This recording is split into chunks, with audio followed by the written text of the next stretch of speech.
बालेश्वर फकीरमोहन सेनापति विश्वविद्यालय छात्री सौम्यश्री विसी आत्माहुति जो सुप्रीमकोर्ट वरिष्ठ आईनजीवी डॉक्टर सुशांत कानुनगो अमर आत्मार सद्गति निमंते महाप्रभुंकर नीरव प्रार्थना करिसेंती। तत्परे राज्य सरकार और शिक्षा मंत्री क्षोभ प्रकाश करिसेंती। सरकार ओडिशार नारी मानक सुरक्षा देबारे विफल, प्रत्येक दिन दुष्कर्म हत्या राहाजानी छिनताई घटना चली। प्रशासन नीरवद्रष्टा साजिछंती। सरकार को नियंत्रण नहीं एपरि अभियोग गुड़िक डॉक्टर कानुनगो कहछंती। Sushant Kumar Kanungo advocate supreme court आपणकर ये जो छात्री आत्महत्या घटना ओडिशा रे ये जो माने फकीरमोहन कॉलेज रे घटी बालेश्वर जो घटना सौम्यश्री बीएड करुला second year student education department तार माने यथेष्ट पूर्व आत्माहुति दबार यथेष्ट पूर्व से college authority principal head of the department समस्त को से इंटीमेट करथिला।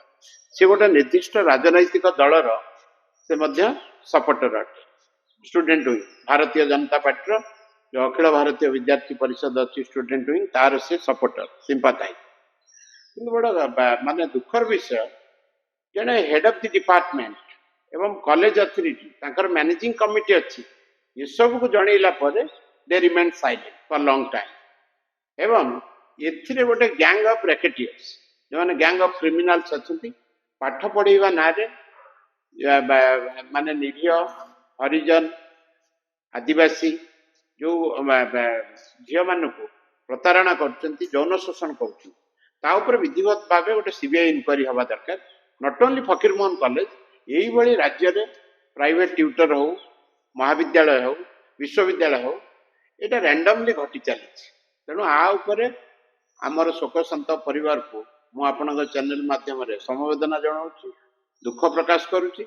किंतु ये छात्री आत्माहुति घटना जो मृत्यु है all India institute of medical science समस्त कुंभीर कांदना चलती।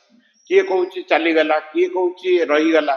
तेणु आ गोटे विधिवत सीबीआई तदंत हेले किंबा जदि सीबीआई तदंत विलम्ब हो गोटे जुडिशियल इनक्वारी बाय सिटिंग जज ऑफ ओडिशा हाईकोर्ट ताहले जाई लोकलोचन को जिनस आसो ना पर्दा आड़ुआ से मरीगला तार एकादशा पर समस्ते आम भूली भाली जावा।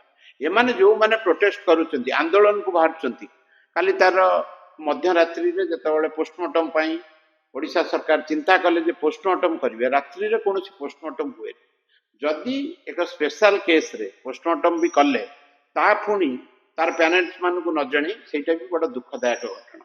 आ मु आपणकर चैनल माध्यम महामहिमा राष्ट्रपति भारत वर्षर अनुरोध करुच्ची और सुप्रीम कोर्ट रो जे सिटिंग चीफ जस्टिस अच्छा सुप्रीम कोर्ट ऑफ इंडिया आपणकर आमे भी गोटे मेमोरांडम देवु।